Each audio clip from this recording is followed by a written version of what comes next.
Sa today's video, isi-share ko sa inyo ang liquid detergent na ginawa ko. Para makatipid guys, naisip ko talagang gumawa na lang ng liquid detergent. Mas gusto ko kasi ang liquid detergent sa paggamit sa paglalaba kapag washing machine ang ginagamit. Ang ayaw ko kasi sa mga powder ay hindi siya agad natutunaw na pwede siya mag-cause ng cloggedness dun sa washing machine. So dumating na yung package at binuksan ko na agad kasi 2 weeks na akong hindi pa naglalaba kasi hinaantay ko talaga yung sabon. So ito yung laman ng package guys, yung 6-in-1 bottle, nandyan na lahat. Tapos, meron pang colorant para pampakulay. CFAS, that is coconut fatty acid sulfate yata, pamparemove ng grime and dirt. Tapos, meron din tayong SLES or sodium laurate ethyl something, ganyan. Which is very important for its cleansing and emulsifying properties, no? And meron din tayong CDAA, which is also part na ng 6-in-1, pero nag-add pa ako para pampabula. And then salt. Ang salt naman or asin ay pampalapot. Pero I don't know what kind of asin ito kasi medyo mas pino siya. Sabi sa instruction, itong set na to may give me 15 to 16 liters of liquid detergent. Pero ang water lang to start with is 14 liters. So I use 14 liters of mineral water. Ang first nating ilalagay na chemicals is yung SLES. Itong SLES, guys, ito yung matagal tunawin. As in talaga magtsatsaga kang magmekos-mekos dito. Yung iba iniiwan nila ng ilang minutes bago nila itunawin. Pa ako dire-diretso na. Okay lang naman kahit pag mekos-mekos na matagal.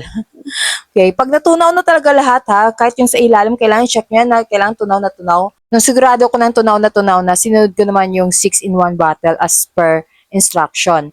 Tapos i-mekos lang ng konti at sinunod ko naman din ang CDEA.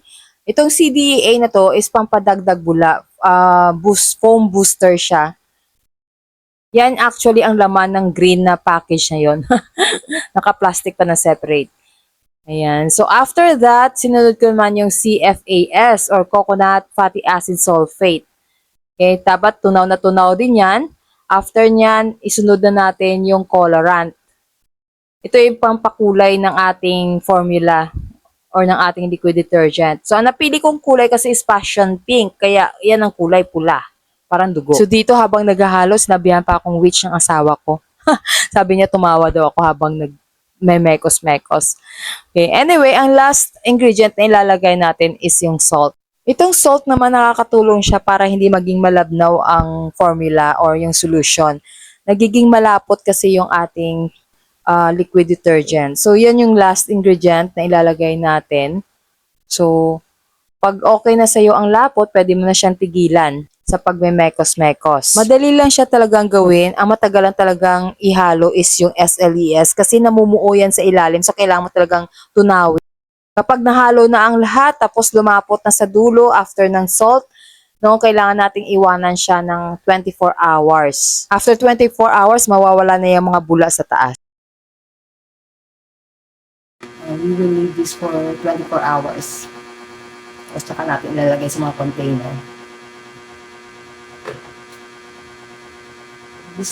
So after 24 hours, ito na nga. Nilipat ko agad sa aking mga containers na meron ako dito. Hindi ko na siya naipakita sa inyo yung pagbukas ko mismo ng white container. Nasa 15 liters din ang nagawa ko. Ang iba dyan na gamit ko na kanina. So sa halagang 240 pesos, I was able to make 15 liters. Ang laking tipid na nun, guys. Pwede nyo rin gawin itong negosyo. So sana makatulong itong video sa inyo. So ayun lang po. Thank you so much for watching. Bye!